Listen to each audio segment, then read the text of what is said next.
नमस्कार दोस्तों, नमो भारत न्यूज़ में आपका एक बार फिर से स्वागत है। दोस्तों, महाराष्ट्र के पालघर में दो साधुओं समेत 3 लोगों की भीड़ द्वारा निर्मम हत्या के मामले में एक बड़ा खुलासा हुआ है। बता दें कि गुरुवार यानी कि 16 अप्रैल 2020 को हुई इस घटना का वीडियो 3 दिन बाद रविवार को वायरल हुआ, जिसके बाद लोगों को सच्चाई पता चल ही गई। और पालघर मॉब लिंचिंग का ये वीडियो दिल दहलाने के लिए बहुत था। उस वीडियो को देखकर कोई भी कांप उठता, ये निश्चित ही था। इस वीडियो में दिख रहे एक संदिग्ध व्यक्ति की पहचान को लेकर भाजपा के राष्ट्रीय प्रवक्ता संबित पात्रा ने एक जानकारी दी है। पता चला है कि वो शरद पवार की पार्टी का एक आदमी है।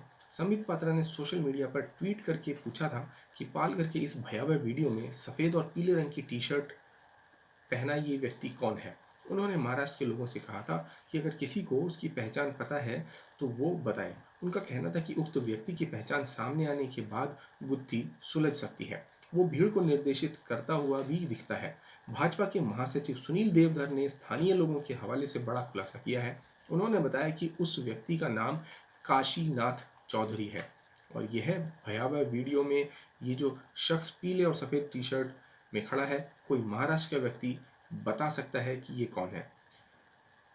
और ये सब इसके बाद सामने आया है। दरअसल यह काशीनाथ चौधरी शरद पवार की नेशनलिस्ट पार्टी यानी नेशनलिस्ट कांग्रेस पार्टी का जिला सदस्य है। देवधर की माने तो हत्यारी भीड़ में वामपंथी पार्टी सीपीएम के पंचायत सदस्य व उसके साथ विष्णु पात्रा, सुभाष भावर और धर्मा भावर भी शामिल थे। हत्यारी भीड़ में एनसीपी और सीपीएम नेताओं की मौजूदगी कई सवाल खड़े करती है। एनसीपी महाराष्ट्र की सत्ताधारी पार्टी है और शिवसेना के साथ गठबंधन में मिलकर सरकार चला रही है। संबित पात्रा ने इसे पालघर केस में बड़ा खुलासा बताया है। पात्रा ने कहा है कि ये घटना और इससे जुड़े खुलासे एक बहुत बड़ी साजिश की ओर इशारा करते हैं। उन्होंने कहा है कि उस जगह पर राजनेताओं की मौजूदगी का क्या अर्थ समझा जाए। वो क्या कर रहे थे? पात्रा ने पूछा कि कहीं वो भीड़ को भड़का तो नहीं रहे थे।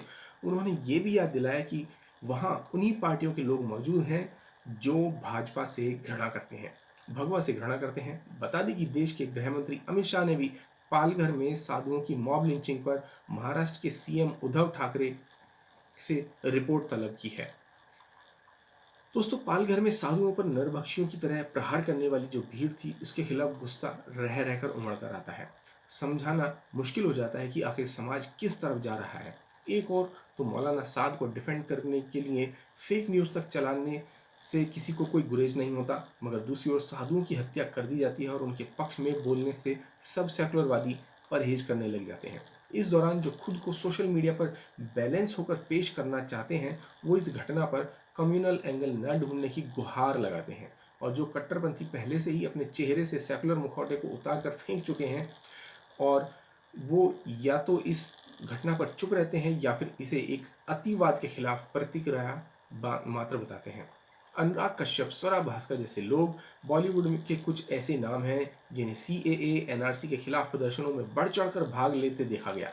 उन्होंने इस बीच बिल्कुल एक तरफा होकर एक निराधार मांग को वाजिब ठहराने के लिए लड़ाई भी लड़ी, बल्कि समाज में ऐसे दर्शाया कि देश का बहुसंख्यक अब अल्पसंख्यकों पर हावी हो गया है। अनुराग कश्यप तो उस दौरान गृह मंत्री के लिए यहाँ तक कहा था कि इतिहास थूकेगा इस जानवर पर।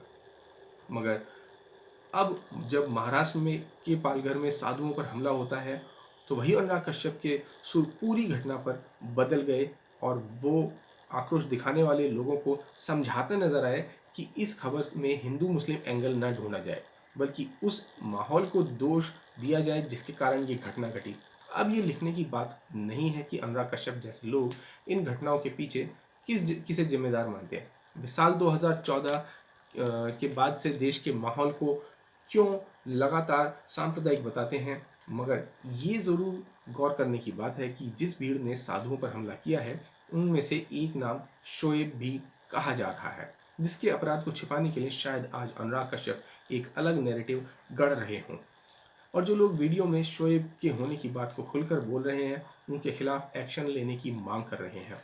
यहाँ ऐसा नहीं है कि सेकुलर का खेल खेलते अनुराग कश्यप ने हमेशा इस तरह की बात ना कही हो। उन्होंने 2017 का उनका एक ट्वीट बताता है कि किस तरह से वो हिंदुओं को अतिवादी और आतंकवादी तक कहते नजर आए हैं। उस दौरान शायद उन्हें यही लगता होगा कि उनके गैंग द्वारा समाज में फैलाया जा रहा जहर अंतिम सत्य होगा, और जिन लोगों को वो बचाने निकले हैं वो हमेशा आस्तीन में रहकर डसने का काम करेंगे। न कभी इनकी सच्चाई सामने आएगी और न कभी उनके पूरे एजेंडे को कोई तोड़ पाएगा।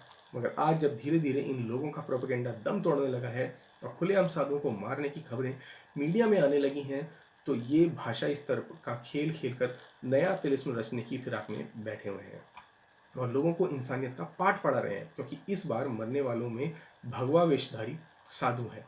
गौर रखिए कि स्वरा भास्कर जो समुदाय विशेष से संबंधित हर मुद्दे पर भावुक हो उठती है, उसकी आवाज़ में भारीपन दिखने लगता है। वे समय निकालकर प्रदर्शन में शामिल होती है। वो इस खबर पर पूरी तरह से मूक बनी बैठी है। उसने शायद मालूम भी नहीं है कि पालघर में साधुओं को उनके पोसे नरभक्षियों ने ही नोच खाया है। इसके अलावा उनके गिरोह के लोग जो इस घटना पर मुंह खोल रहे हैं, वो अपनी कड़ी निंदा में पालघर घटना को मात्र एक घटना की तरह पेश कर रहे हैं। उनके लिए मारे गए साधु मात्र आम व्यक्ति हैं जिनको एक भीड़ ने लिंच किया है। इन लोगों के पास न ही साधुओं को साधु कहने का समय है और न ही मौत की हकीकत पर कुछ बोलने का। इन्हें न शिवसेना की नाकामयाबी पर बोलना है और न एनसीपी पर, जिसके सदस्य खुद इस घटना के दौरान वहां मौजूद थे। गौरतलब है कि बॉलीवुड का पूरा ये धड़ा केवल सोशल मीडिया के जरिए अपने इस एजेंडे को नहीं चलाता, इसके लिए इन्हें मीडिया गिरोह के लोगों का समर्थन और धन भी प्राप्त होता है। हम कह सकते हैं कि समाज में फर्जी न्यूज़ फैलाने और भूसंख्यों के खिलाफ माहौल बनाने की प्रक्रिया में ये दो क्षेत्रों के बुद्धिजीवी एक दूसरे के परिपूरक होते हैं। इसलिए इसे भी समझिए, जिस समय बॉलीवुड में अनुराग समेत कई लोग या तो इस पर चुप थे या फिर खुद को बैलेंस कर रहे थे, उस समय किस तरह मीडिया गिरोह के लोग इस घटना पर चुप्पी साधकर मखौल उड़ा रहे थे। गौर करिए, जब कल ये खबर चारों ओर फैल चुकी थी, उस समय मीडिया गिरोह के दिग्गज सोशल मीडिया पर क्या शेयर कर रहे थे। सिद्धार्थ वरदराजन, मीडिया गिरोह के वरिष्ठ पत्रकार और झूठ बनाने की फैक्ट्री द लायर के मालिक, जिस समय ये घटना चारों ओर फैल चुकी थी, उस समय वरदराजन तबलीगी जमात से लेकर होशियारपुर के मुस्लिमों की परेशानी उजागर करने में लगे थे। उनके खिलाफ हो रहे शोषण का मुद्दा उठा रहे थे, यूपी पुलिस के खिलाफ बोल रहे थे, लेकिन एक बार भी उन्होंने इस घटना पर बोलना उचित नहीं समझा। हाँ, आज जरूर उन्होंने इस मामले पर ट्वीट किया, मगर अपने एजेंडे के अनुसार खबर को एंगल देकर। इसमें उन्होंने आरोप लगाया कि भाजपा लीडर इस खबर को सांप्रदायिक रंग दे रहे हैं। इसी प्रकार राणा अयूब भी इस घटना की सुर्खियों में आने के बाद भी चुप्पी साधे बैठी रही। उसने अपनी टाइमलाइन पर कश्मीर का मुद्दा उठाया, न्यूजीलैंड की सबसे प्रभावी लीडर के बारे में बताया, रमज़ान की खुशबू को महसूस किया, साथ ही मुस्लिमों के खिलाफ फैलाई जा रही नफरत के खिलाफ नैतिकता पर सवाल भी उठाया। मगर मजाल, इस जागरूक पत्रकार ने इस मुद्दे पर एक बार भी कोई बात की हो।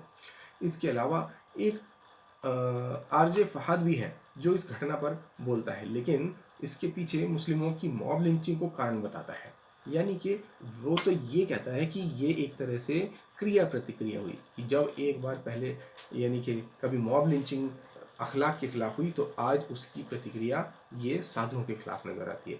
यानी कि कहीं ना कहीं इस पूरे मामले को ही सही ठहरा रहे हैं। और ये कौन लोग हैं? ये वही लोग हैं जो लगातार सीए का विरोध करते हैं और बहुसंख्यकों के प्रति लगातार जहर उगलते रहते हैं। वही बहुसंख्यक जिसकी वजह से मैक्सिमम टैक्स पे करने के बाद ये पूरा देश पोषित होता है। इस देश के वामपंथी पोषित होते हैं, जिनकी फिल्में चलती हैं, इनकी फिल्में भी बहुसंख्यकों की वजह से चलती हैं। सोच लीजिए, अगर ये जो बहुसंख्यक है, अगर इन लोगों की फिल्में देखना बंद कर दें, ये ठान ले कि इनमें से कोई भी व्यक्ति अगर एक फिल्म में काम करेगा तो उसकी वो फिल्म नकार दी जाएगी, तो ये समझ लीजिए कि ये आज के आज सड़क पर आ जाएंगे।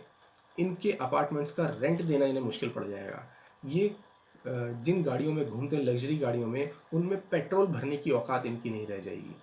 ऐसे लोगों को, और ख़ास तौर से ऐसे आरजेज और मीडिया कर्मी जो लगातार केवल और केवल बहुसंख्यकों के खिलाफ जहर उगलना जानते हैं, ऐसे लोगों को समझ लीजिए कि इनके जूते और चप्पल का खर्चा नहीं निकलेगा अपने ऑफिस जाने के लिए। वो ट्रेंड सेटिंग कपड़े पहनने के लिए इनकी औकात नहीं बचेगी। जा जाकर सरोजनी नगर से पुराने कपड़े खरीद कर ये लोग कपड़े पहनने लगेंगे।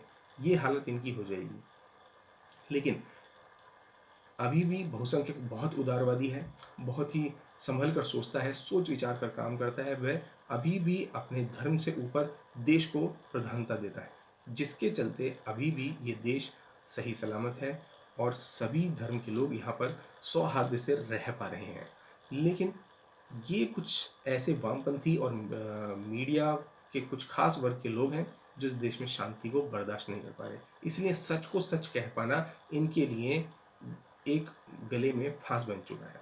तो दोस्तों, इस वीडियो पर आपका क्या विचार है? इन वामपंथियों पर आपका क्या विचार है? ऐसे लोगों पर आपका क्या विचार है जो भीड़ में खुद राजनेता होने के बावजूद खड़े रहते हैं? उन लोगों के ऊपर आप क्या सोचते हैं, ये कमेंट बॉक्स में लिखकर ज़रूर बताएं। साथ ही साथ इस वीडियो को ज़्यादा से ज़्यादा शेयर करें ताकि लोग इस बारे में जान सकें। धन्यवाद। जय हिंद।